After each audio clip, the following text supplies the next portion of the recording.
EE Times University's three-part class on controlling brushless DC motors. Our focus today is trapezoidal six-step control. If you attended yesterday, you know that our instructor is Adam Reynolds. Adam is a solutions architect at Linestream Technologies, where he has been instrumental in developing new motor and motion control products. Prior to working at Linestream, he helped develop the industry's first robotic golf greens mower. Welcome back, Adam. Thanks, Susan. Just some housekeeping. Adam will speak for 45 minutes or so. Again, we encourage you to post your questions during the class in the question box. Today, Adam will answer as many questions as he can after he is done with his presentation.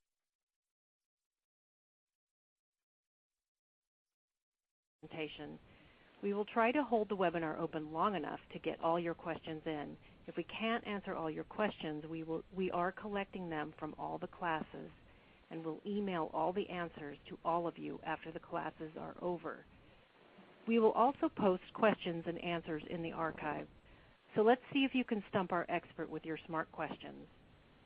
You can download the slides when the archives become available.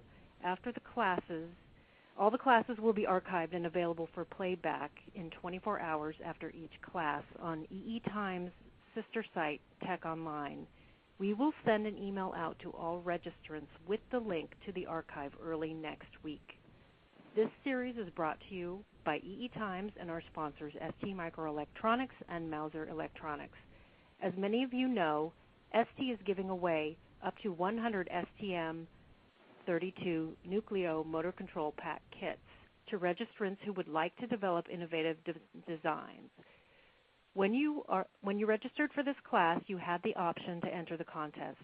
Representatives from ST will be judging the entries after the series of classes is complete. We will have more info about how that will unfold later. Today, we also have two engineers from ST, Giovanni Tomasello and Cheng Peng, on the webinar to help answer any questions you may have about the STM32 and the motor control pack. If you have specific questions about STM32, please address your questions to our ST engineers. You may also individually get answers via the chat from our engineers during the talk. Welcome, Giovanni and Cheng. Good morning to everyone. Hello, everybody. This is Cheng. Thanks. Okay, let's get on with the class. Take it away, Adam. Thanks, Susan. So today, as she mentioned, we're going to be talking about trapezoidal or six-step control, which, as we discussed yesterday, is one of the more simpler methods of controlling brushless DC motors.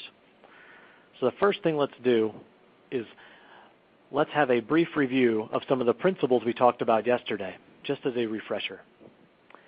So a brushless DC motor is comprised of three stator coils, the U coil, the V coil, and the W coil, that are all spaced 120 degrees apart from each other. And it's also comprised of a permanent magnet rotor, and that's the part of the motor that actually rotates. And so the way that this motor works is that there's two magnetic fields that interact. There's a magnetic field generated by the stator, and we generate that magnetic field by pushing current through the motor phases. And so in the diagram we're showing on the slide, current is flowing into the U phase and out of the W phase, creating a pink arrow that is the stator magnetic field. And so this stator magnetic field acts as a carrot. It's attracting the rotor magnetic field, which is the red arrow here, towards it. So you can, the analogy I used yesterday is the carrot and the donkey. And so the stator magnetic field is the carrot that's trying to attract the donkey to it, to pull it around and do work for us. And that's the red magnetic field, that's this rotor. So the way the motor operates is we're going to excite two phases of the motor, generate a stator magnetic field, and attract the rotor magnetic field to it to do work, to provide torque. And one of the questions that came up yesterday was with respect to does controlling a BLDC motor different if you have a different configuration of the coils inside the motor? Because there's two primary different configurations of brushless DC motors. There's a Y configuration or a star configuration, which is what we're showing here. And there's also a delta configuration. But since those two circuits can be transformed in between the two of them to where they are identical in terms of structure, or can be perceived identical in terms of structure mathematically, there is no difference in the analysis. And there's actually an ST Microelectronics app note AN4220, that goes into a lot of rich detail about that topic. And so in trapezoidal control, we have, it's called six-step control because we only energize, because there's only 6 different positions that the stator magnetic field can be placed in. And that's because we energize 2 out of the 3 motor phases. And so when we energize 2 of the phases, what it's going to do is it's going to create that magnetic field, and it's going to keep rotating it around as the motor rotates with us. So we're switching between these 6 discrete positions. So that way we can continuously drag the carrot around to get the donkey to follow us and to be able to produce torque. And so what we end up seeing is that we end up seeing what's called a torque ripple.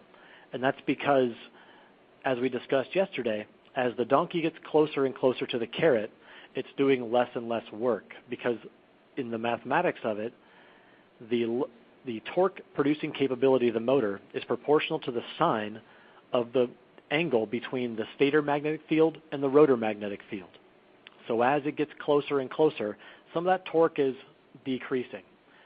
And then we switch the magnetic field to the next position, and it increases back to what we can produce. And so that's what causes this torque ripple that we really tend to see at very, very low speeds. And one of the ways that we discussed yesterday is that by increasing the number of poles of the motor, you're effectively increasing the speed at which we're rotating that magnetic field. And what that will do is that'll allow you to minimize the impact of the torque ripple by being able to switch these discrete positions faster and still get a slower speed out of the rotor of the motor. And so because we're always trying to attract the donkey to the carrot, we have to know where the rotor is. We have to know where the donkey is in order to place the carrot or the stator magnetic field in the right location to attract it. And so we need to be able to have that information in order to actually do six-step control. So what it looks like from the perspective of implementation is we have what's called a commutation table. So what this table is just a description of, based on the embedded sensors we have in the motor, what phases should we activate. So for example, at state 1, we're reading that our Hall 1 is high, Hall 2 and 3 are low, so therefore we need to be pushing current into the U phase and out of the W phase. So all this really is just a tabular representation of the previous 6 diagrams. And so if you want the motor to, this also describes how to get the motor to spin in a certain direction. So if you want the motor to spin counterclockwise or positive, you need to be stepping down the table. So go from 1 to 2 to 3 and so on. But if you want to spin the opposite direction, you simply walk the table in the other direction. So this is an example of a commutation table, of mapping these Hall effect sensors into how the phases of the motor need to be excited. So this could be different for different motors. It will be provided on the motor data sheet. So this way you don't need to guess. You can go look up when you purchase the motor what the commutation table should look like.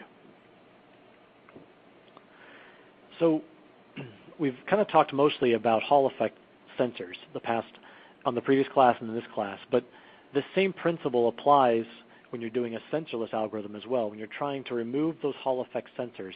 So this way you can save some cost in your motor and improve reliability in your system. You can think of it as simply a different input to that same table.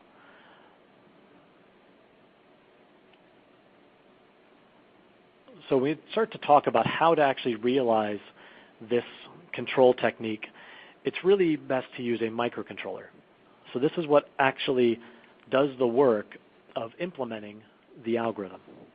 So typically you're going to be doing this via a periodic interrupt. So you'll have an interrupt that will trigger typically every PWM cycle or every second or third PWM cycle that will look at the Hall inputs and decide whether or not it needs to switch to the next state on the commutation table. So this really handles all the timing and synchronization of the motor signals. So it relying on the PWM hardware, the pulse width modulation hardware, within the microcontroller itself that can go and modulate the voltages out on the motor terminals.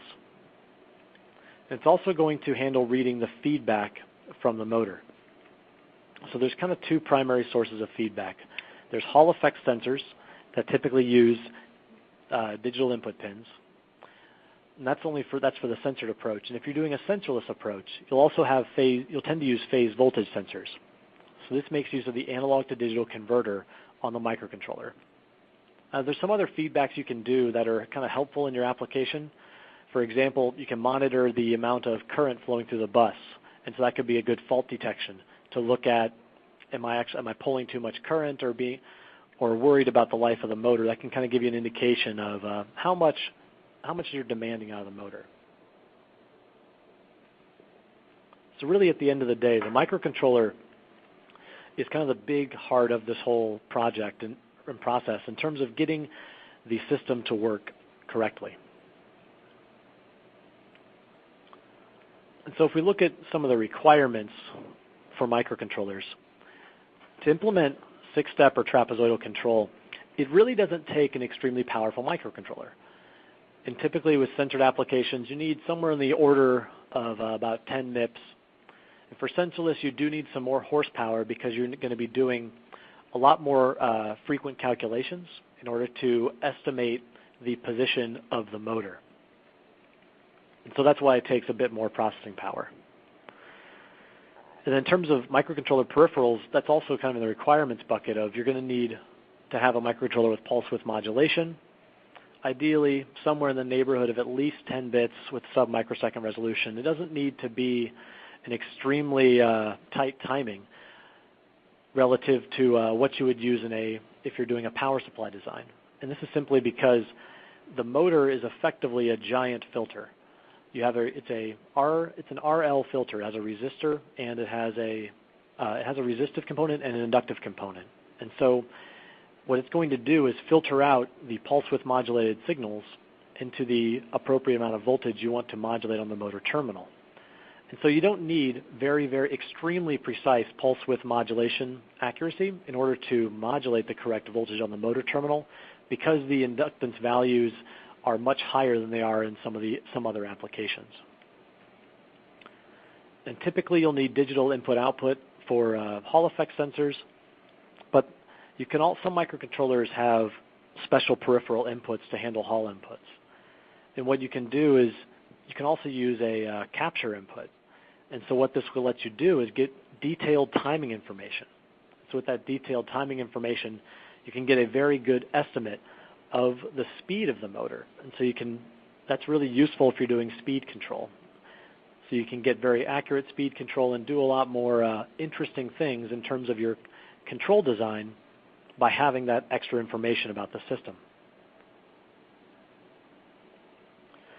You're also going to need an analog to digital converter. And this is ideally mostly for sensorless applications, but as we mentioned on the previous slide, it can also be useful in a lot of other applications simply to have extra information about your system. So ideally at least 10 bits and something greater than 200 kilosamples per second. So it doesn't need to be an extremely fast or an extremely accurate analog digital converter, but you do need to have one. It needs to be reasonably robust. So let's take a look at what an outline of the hardware is in terms of doing this control. So this is a basic diagram of what a motor control hardware set looks like. And we're going to specifically speak to sensored control. So we start with a microcontroller on the left. And that outputs duties via its PWM generator. And that gets provided to typically a gate driver. And so this gate driver's job is to take the digital signals from the microcontroller and step them up so they can actually drive the larger FETs in an inverter. And then that inverter is what's switching the voltage onto the motor phases. And then there's Hall effect sensors embedded in the motor that detect that rotation that get fed back into the MCU, into the microcontroller. And that's how you know the position of your motor, so you can decide where you are on the commutation table, where you're going on the commutation table, and make sure and implement the control algorithm. So typically what you see in a lot of applications is that the gate driver and the inverter are often combined. So depending on the power level of the application, it's typical that for lower voltage applications, you have a gate driver and a set of MOSFETs, or you can even have a single combined package that implements that. On higher voltage applications, you tend to use an IGBT that combines the gate drive and the inverter component together. And so this is just kind of like I said, a basic overview of some of the hardware. But one of the key issues that a lot of applications see is that the Hall effect sensors, while they're fairly robust, they really aren't perfect. It often requires a separate power supply because they typically need to be powered at 5 volts in order to actually generate the signal of whether or not it's triggered. So that's a separate power supply you need to include on your board. It also requires an additional connector and additional wiring in the application. And so if those wires or those connectors fail, well, then your motor is not going to work because you're relying on both the motor phase connection and the Hall effect connection in order to actually operate your motor. So if we take a look at the hardware required to implement sensorless trapezoidal or 6-step control, you can see we've removed that Hall effect connection. So now what we're doing is we're actually looking at the phase voltage feedback. And so what this is going to do is it's going to greatly improve the reliability of our system. Because if a motor phase connection breaks, the whole system isn't really going to work anyway. And so by turning our sensors so that they are based on the motor phases, we're improving the reliability quite a bit by removing a connector, removing wiring, and it helps also reduce cost in our system and potentially in our microcontroller. So these voltage dividers are used to scale the feedback voltage into the MCU. So that way it becomes within a range the MCU can actually sense.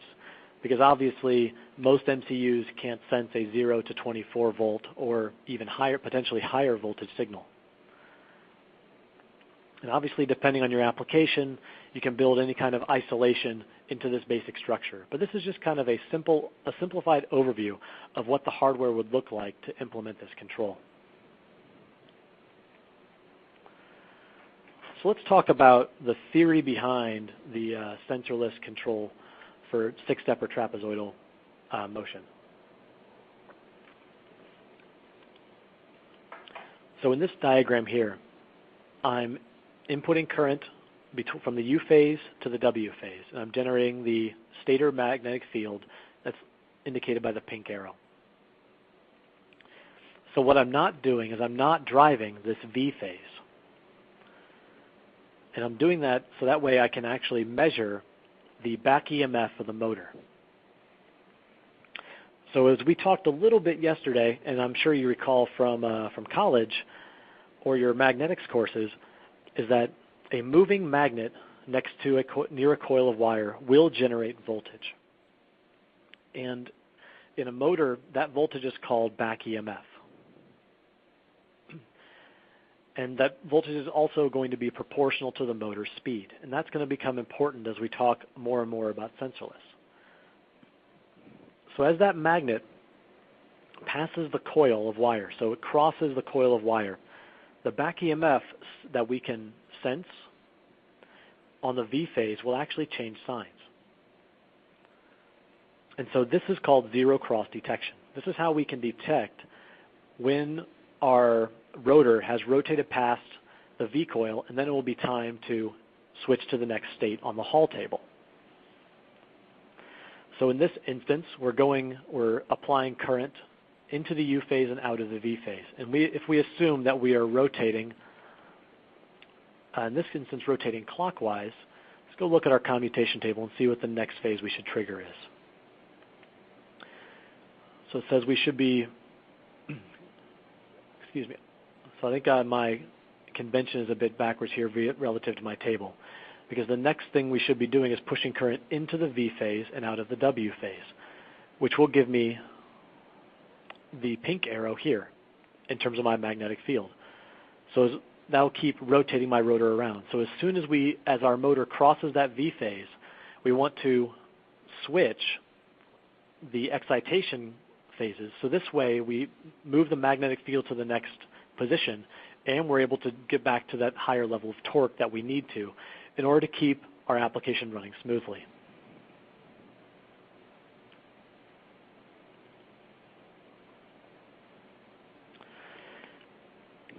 So let's give you an example of this sensorless algorithm.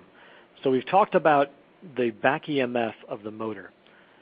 And so the back EMF is estimated on the floating phase of the motor. So in the previous slide, that was the V phase. So we can calculate the back EMF of the motor based on simply the measured value of the voltage on the V phase. But in order to do that, we need to know the neutral point voltage. So that's really the key behind this algorithm, is knowing what the neutral voltage is. And that's the voltage that, if we look back at our previous diagram, is at the very center of this motor. So if we can get the voltage at that point, we can then calculate what's the back EMF that we're seeing on the V leg.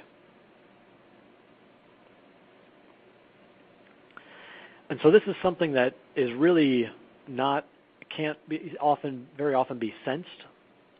That's because most motor manufacturers really don't make it available. And then if you think about delta motors, there is no center point voltage. It doesn't exist. So if we can't sense it, then we need to calculate it. And so we can calculate it from this simple formula. So if we take 1/3 of the total voltage measurements, that'll actually equal the VN, or the neutral point voltage of our system. And so one thing to keep in mind is that there's other sources of voltage in this system. So if we go look at our diagram, the U phase and the W phase are acting like resistors, because if you model a motor electrically, each phase of the motor is comprised of a resistor and an inductor.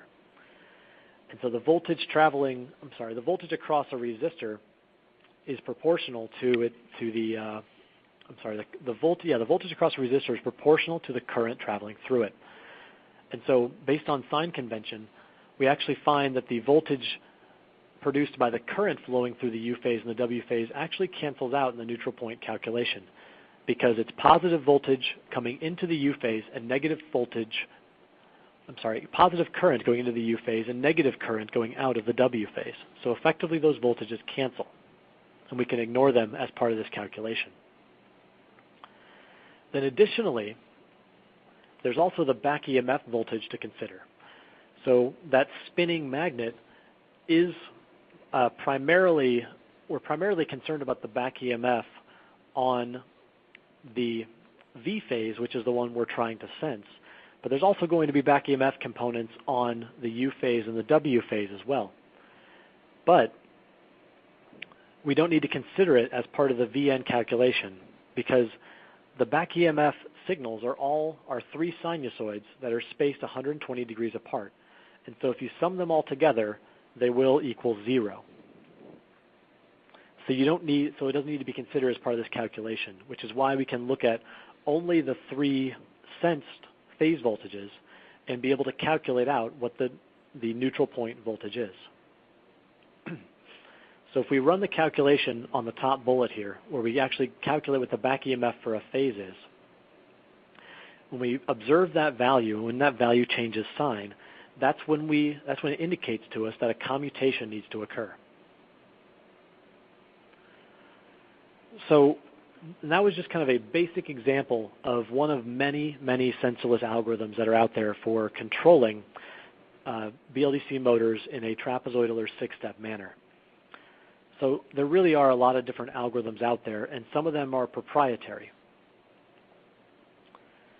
And a lot of them, they could rely on different hardware, and most of the more advanced algorithms are really designed to reduce hardware components required. So if we look at how many hardware components we need in order to actually calculate the back EMF and be able to calculate the zero cross of our motor, we actually need at least 3 ADC channels that can all be measured relatively close together. And we need at least 6 resistors on our board. So that could, and by reducing down, and we may need, if depending on our application, we may also need isolation. We may need other things in our application that are kind of expensive, and we want to get rid of them. So that's where a lot of the advancement in sensorless trapezoidal control or six-step control comes in, is that it's trying to reduce down how many hardware components you're actually using in order to realize the algorithm. And most of the time, this is actually an algorithm that is typically provided by the MCU manufacturer. So if you go, for example, as we talk about the ST Microelectronics kit, they have a plethora of six-step algorithms that are available on their website for you to use with their microcontrollers. Now, one of the things we haven't really talked about is we've really only been talking about what happens in sensorless control when your motor is actually spinning. But that represents the majority of case, but what's important to consider is how do you actually get to spinning? So how do you start your motor if you're only using sensorless control? So without the sensors, it's really unclear what the position of the motor is. So when we were doing sensored control, we had that Hall effect sensor to tell us where the motor was, and all we needed to know was the direction we were trying to rotate in order to start rotating the motor with us. So an example of how to do startup with sensorless six-step control is just kind of choosing a starting point, assuming a state to start from. So for example, we can assume that we're going to always start in state 1 of our commutation table, where current is flowing into the U phase and out of the V phase. And this way, we'll always excite the motor in the same way every single time we start. So what a lot of algorithms do is they'll hold that position for a fixed amount of time to, quote, align the motor. So what that'll do is by injecting that magnetic field into our system, into the motor, and then holding it there, it's going to force that rotor to rotate, because this is exactly the principle we are relying on in order to do torque control, in order to control this motor. So if we jump back to our motor diagram, so if we were to just hold B stator in exactly this position, B rotor will rotate until it's actually aligned with with B stator. And so if we hold B stator in a fixed position long enough, B rotor will be aligned to it, and therefore we know exactly where it is. So we can then start to step through our Hall table in order to begin to rotate that motor. And so this, relying on the way that the system works, is an easy way to begin to do that rotation, begin to get the motor spinning. So once we've aligned our motor in this position, we can actually just start advancing through the Hall table. So if we go look at our visual representation of the different positions we can place the stator magnetic field in. So if we're holding it here in the upper left position, the next position we want to go to is the next position to the right. And so we'll just start manually advancing the states of the table, and we'll just keep running through those. But the key is that we can't begin to do that extremely quickly, because there is the inertia of the system to consider. And so we need to make sure and ramp up and accelerate the system So we can't just start spinning it at whatever speed we want to spin at. We need to start from a 0 speed and ramp the speed up to our desired speed. Because if we just start rotating the magnetic field without considering the rotor inertia and how fast the rotor can actually accelerate, it's often going to stall and going to cause us a lot of problems in controlling the system. So you only really need to do this manual stepping and manual rotation of the motor until you can actually estimate the back EMF. And this is what I was mentioning at one of the earlier points in our discussion in this class, is that the back EMF of the system is going to be proportional to the rotor speed. So the faster we are spinning, the more back EMF we have to sense. And so that means the better signals we get and the more accurate our 0 cross will be. Now, luckily in 6-step control, it is fairly forgiving if you don't have a extremely accurate position to be able to switch. If you're off by a little bit and you switch a little early or a little late, it's still going to work. It's just going to cause a marginally bigger torque ripple for that transition. So again, we just need to do that startup until we get enough back EMF that we can actually detect it and look and see a good 0 cross. So typically you really only need to advance through 6 to 7 states maybe. It just kind of depends on your application and the inertia of your system and how much current you're putting into the system. And there's a lot of little factors here that kind of add up that make it hard to say this is the minimum. But a good rule of thumb that I've found is once you're above about 10% of rated speed, you can always detect a pretty good back EMF. And that's kind of a good rule of thumb to use for trapezoidal 6-step control. So that's one of the considerations for sensorless. There's obviously more and more considerations, particularly on making sure that when you're doing your board layout, you want to make sure that you're not introducing too much noise on those signals that are coming back into your microcontroller. Because if you do, that's going to throw off your reading because you're trying to model the internals of the motor based on what you're just able to sense. And so if you really introduce a lot of electrical noise, that can cause a false positive and false and bad readings and won't give you very good control of your system. So if we look at a real world example of what implements this control technique, ST's motor control nucleopack does a really good job of being able to provide you with a microcontroller that is far above the minimum requirements to run either sensored or sensorless trapezoidal 6-step control. And so this microcontroller really has enough room to be able to run all of your motor control code plus a lot of your application code. And that becomes really nice because it can help reduce cost around often not requiring a second microcontroller in applications. So it features one of ST's motor drivers. This kit actually has a pretty wide operating range in terms of voltage, and it's compatible with the ST 6-step software pack that can either be sensored or sensorless control. So if we start to look at some of the software that's available, ST's motor control firmware is really the complete software package to implement both sensored and sensorless control on this microcontroller for brushless DC motors.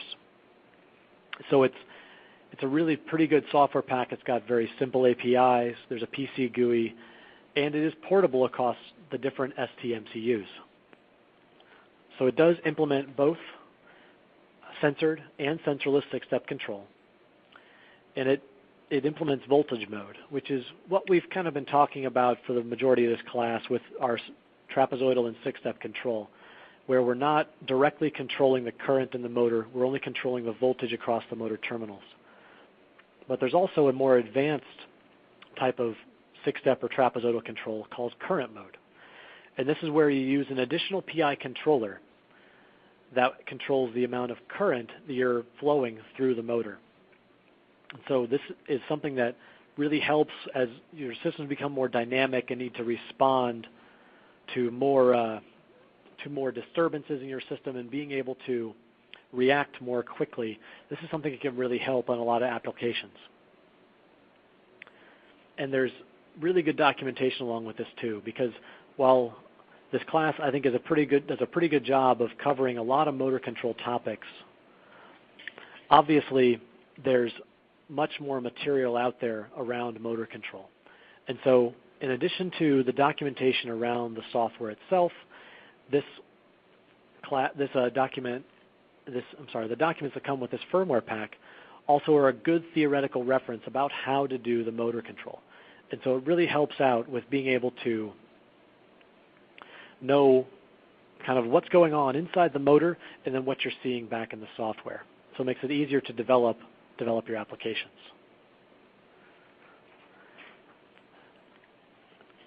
So Susan, I think we've reached the end of my presentation. I think we're ready to open it up for questions. Great, thanks. Hopefully we have a lot of them. We do. We have quite a Good. few. And it looks like some of the questions were answered by some of our ST engineers, Giovanni and Chung. But we can still ask the question and let the whole audience benefit from the answer. So let's start with the first one from Michael. He asks, is the principle that we would increase PMW duty cycle with greater motor load?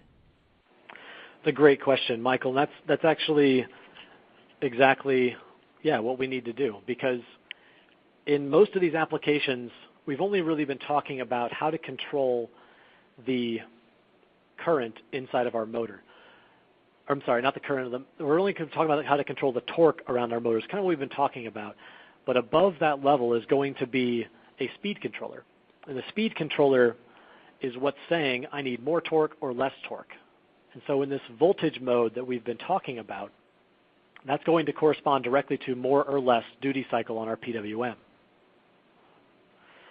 But in the current mode, that you have an extra controller in there that's translating a torque command into a more direct voltage command. Great. Did you have anything to add? I noticed you answered that question. If you do, just raise your hand. But let's go on to the next question. We've got from Kirsten. She has a smarty comment, like magnetic field repulse, not the caret in the chart. You also drew the B field from the rotor opposite, so the net result is right. The way you drew it, it is rather push than pull. That might be thanks. I noticed that too. That's a good catch. I think it's more about understanding the principle of the carrot and the donkey rather than understanding which way the magnetic field is necessarily oriented. But good catch. Okay, on to Warren's comments. Are you saying the back EMF actually cancels the applied EMF at some point of the rotation? It doesn't. They don't necessarily cancel each other out. In terms of the analysis of that's the motor as a circuit, we could ignore I was more referring to we can ignore their effects if we could think about the motor as a circuit, not that they cancel each other out. It's just more about for the purposes of analysis, we didn't need to consider the back EMF. Okay, and again, these questions, we will have these online with the answers, and you'll also be able to see if one of the ST engineers answered a question, you'll also be able to see that answer later. But so on to the next one. We've got one from Ed. He asks, does the sensorless setup have a volt or an amp limit? And I'm going to have to turn that over to ST so they can speak a bit more directly about the kit. Okay. I can answer. Okay, Cheng?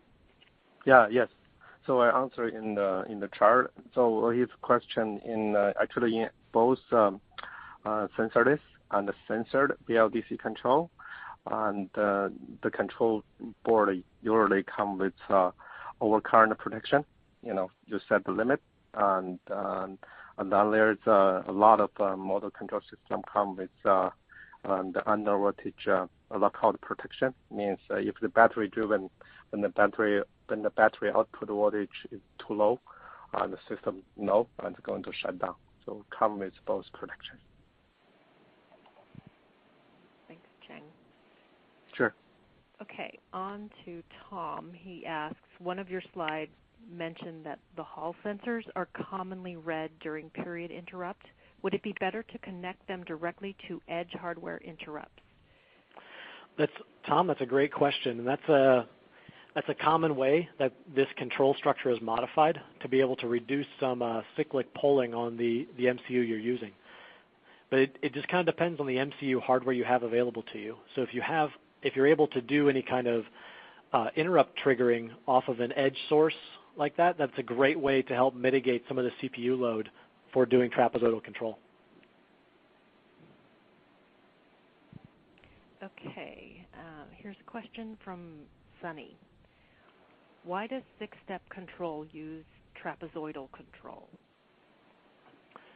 That's a great question, and it's referring to the voltage that we're applying back onto the motor is why it's called trapezoidal control. So as we talked yesterday about sinusoidal control, that's where we're trying to apply sine waves to the motor. In trapezoidal control, we're trying to apply trapezoid waves to the motor.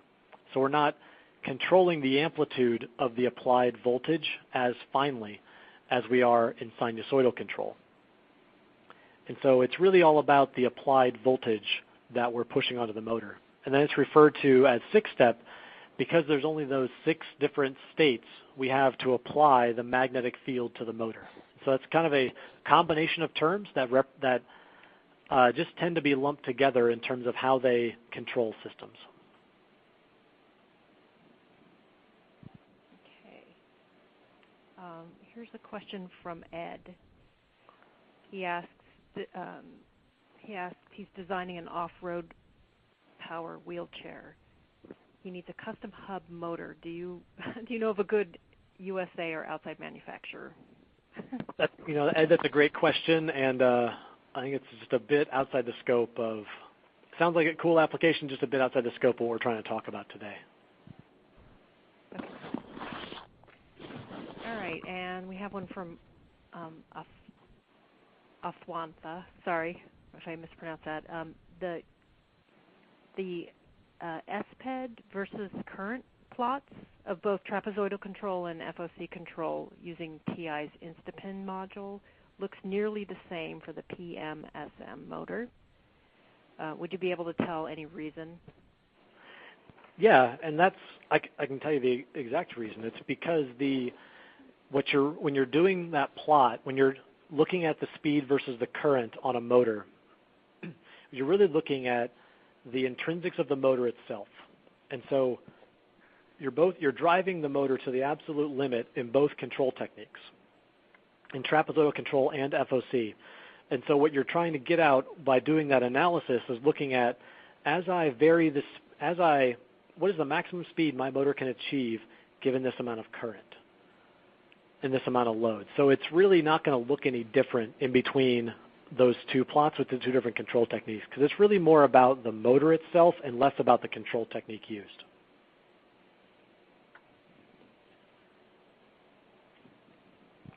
Okay, got one from Saleh. Overcurrent protection, does this have a limit setting like max current, and how quickly is it responsive? I think that's more about the firmware implementation. So if the ST guys could jump on, that'd be helpful. I can help. Okay, Cheng? Yeah. So it said in the motor control system, you said the current limit, and the overcurrent usually is implemented by an analog comparator. And you said your reference, the signal when the real current go above that threshold, and the analog, the comparator output, toggle the output. And then, like they said, depending on your ISR, interrupt priority. The first immediately, like the system is notified, OC happened, and then most motor drivers will. They can disable the output of the current to avoid the overcurrent situation. And then the interrupt, you already also notify the system controller, and then it's up to a system controller to decide what to do. That's it. Okay, thank you. Sure. Okay, let's see. This one is from Mihai. For what I see in the drawings, it seems that it would be better to switch the phases not exactly on the zero crossing of the sensed phase, but at a delay equal with about 30 degrees, half the duration of a 60-degree sector. That's a great question and comment. So thank you for providing that, because it does bring up one of the more advanced cases in trapezoidal control is by doing that small amount of delay, you can improve the efficiency a little bit and get some more and get a better control out of your system. But in order to do that, you need to know the time as to how long it's going to take the motor to do that rotation. So you have to have an understanding of the speed of your system in order to do that. So if you have, as we talked about earlier, when you're considering your MCU, if you're looking at compare capture inputs where you can get really accurate timing and get a really good speed estimate of your motor, you can do that, because obviously spinning at 1,000 RPM is going to take a different amount of time to rotate 30 degrees than spinning at 10,000 RPM. So great comment, and it just brings up some more advanced things you can do, because what we really talked about today is really kind of the basics, and then there's a lot of research out there and a lot of different techniques that can expand this technique to make it better and better and improve on a lot of the deficiencies. Okay, thanks. We have one from Jim, who asks, are motors characterized by classification schemes? So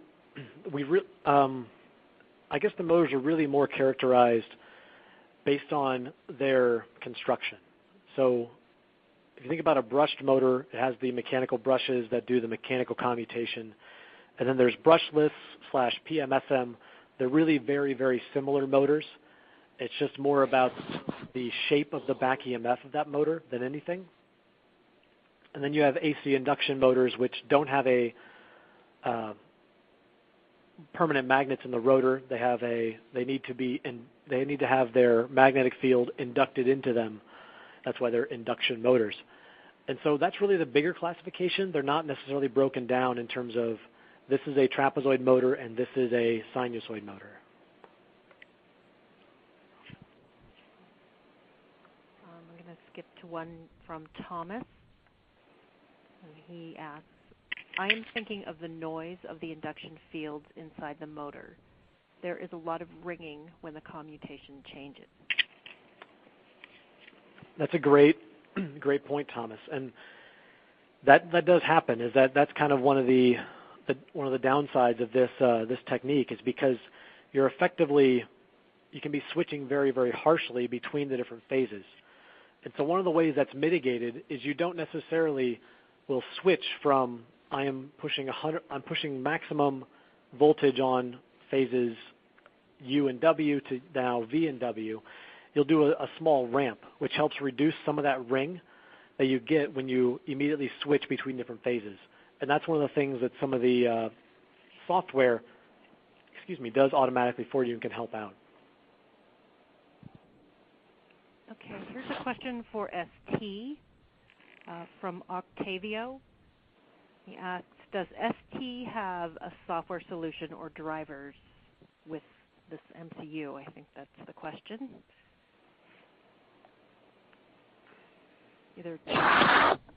Yes, I can take this one. This is Giovanni. I don't know exactly which MCU is Octavio referring to, but yes, we do have a software pack, either for 6-step or sinusoidal control, and they are compatible with the wide majority of our micros. So you can just look for the kit, the one that Adam showed, and if you go on st.com, look for that kit. In the same page of the kit, you will be able to download the software pack with the relevant with the relevant list of the micros that are supported, or otherwise just contact us if you can find the information you're looking for.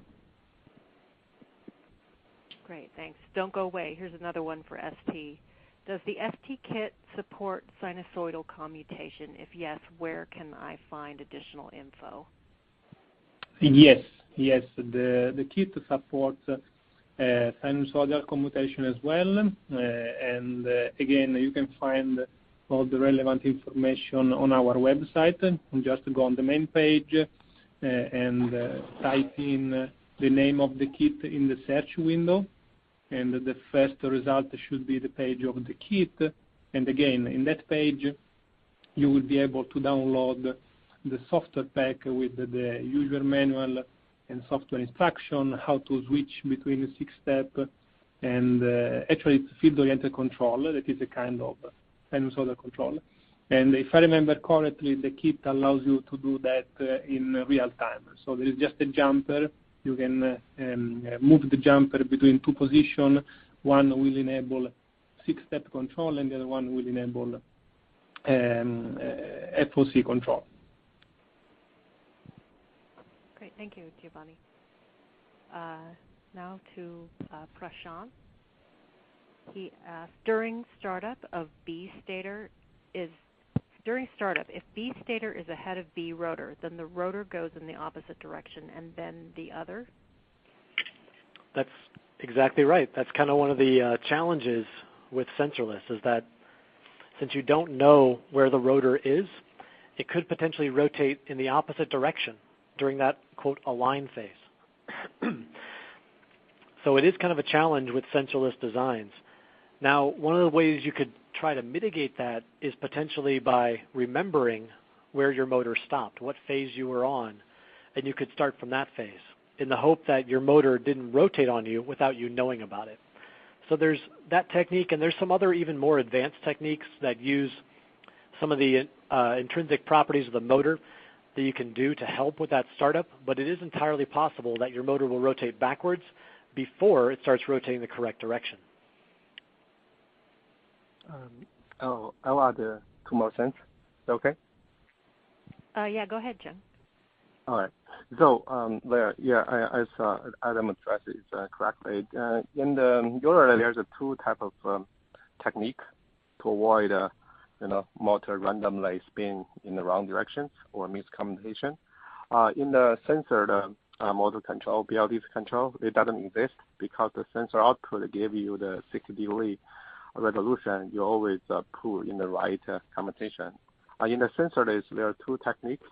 One of them, Adam already implied. One of them is called IPD, initial position detection. We use some advanced like inductance features to detect where the rotor sit, and then when you know the motor in one of the sectors, you can do the commutation. Another technique is simple. We use a lot in RC control, like airplane industry. It's called align and go.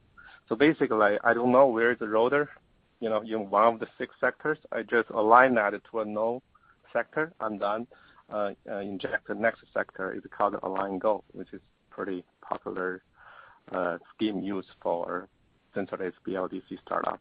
That's it. Great, thank you. Okay, here's one from Rajarama.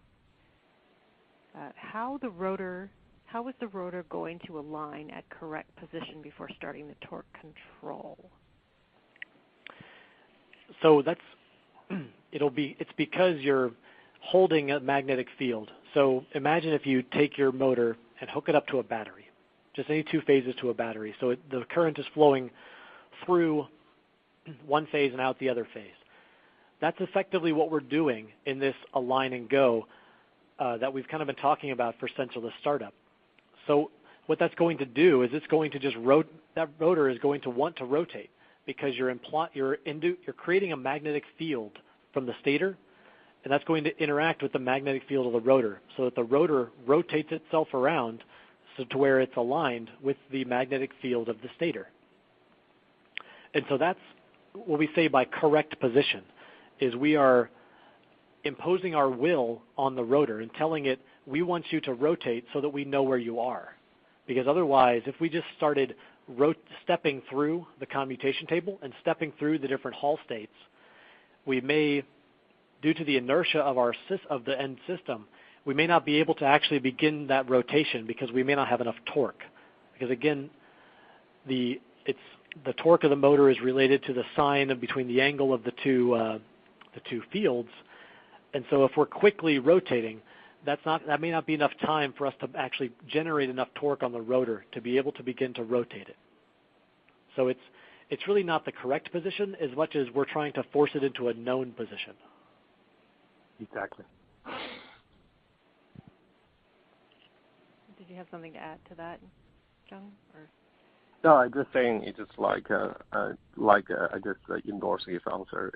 That's exactly we don't know where the rotor. At the startup, it could be one of the 6 sectors. We just align them to a known sector and then start and spin it. Okay, thanks. Okay, here's one from VJ. During startup of the rotor may not be in the position to exercise the max torque of the motor, even under max PWM, because the stator excited may be the incorrect one. I'm not sure if that was answered already. That's exactly right with sensorless control. And that's kind of the problem is we don't know. And so by trying to do that align and go technique that we've kind of been talking about in terms of our sensorless startup, we're pushing it so that way it is in a known position. So that way we can then apply the maximum amount of possible torque on the next, once we come out of the align and start to begin that rotation. Okay. It looks like we're coming up to the end of the hour, but I want to fit in a few more questions because we ended early yesterday. So here's one from Kenyon. In a motor with many pole pairs, a small amount of mechanical offset of the Hall sensors can equal a very large amount of electrical degrees. Can this be compensated for in firmware and a calibration step?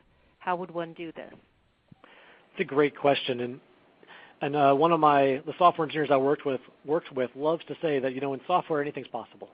So yeah, of course you could do a small amount of offset, and that offset could even be proportional to how fast your motor is turning. So you can, of course, compensate it for it in software because since you're controlling everything, you can know that when I see a Hall state transition, I need to wait until X PWMs later or X periodic interrupts later, or I just need to delay 10 microseconds or whatever that happens to be before I impose the next Hall state transition.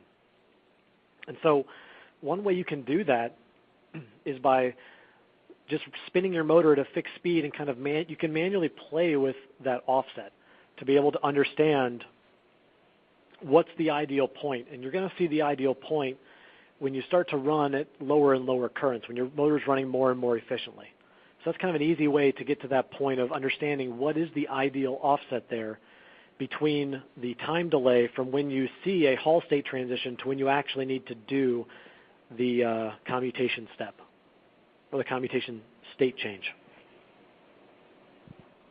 Okay, and I'm going to fit in one more question from Narendra. I will add maybe Sorry. 2 more cents for this Okay. question.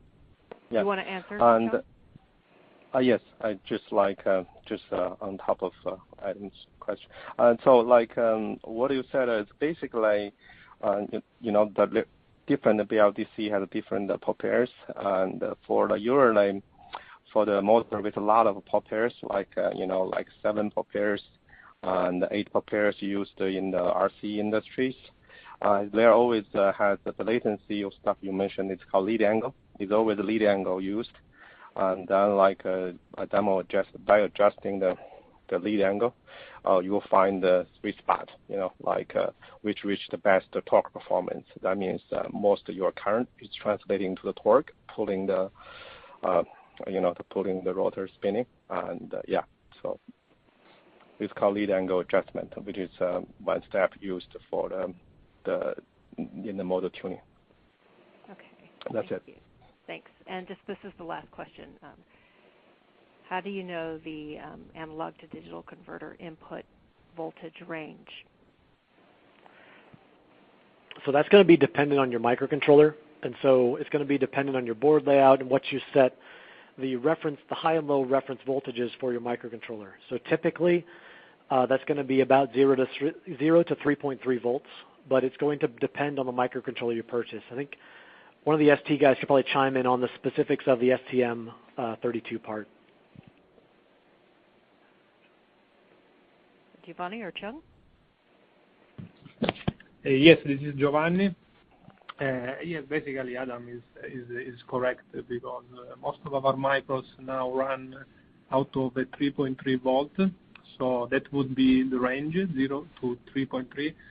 We might have some, few exceptions, some micros that go up to 5 volts, but the majority would be 0 to 3.3. Great. Thank you so much. Thank you, Giovanni, Chung, and Adam.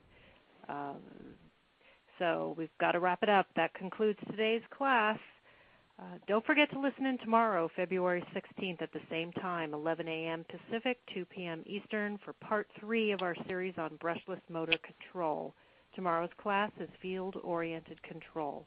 To attend the class tomorrow, click on the link in an email that you will receive by the end of the day to access Part 3 in the series. Also, these classes will be archived and available for later viewing. You'll get an email next week with links to all the archives. Thanks again, and see you tomorrow.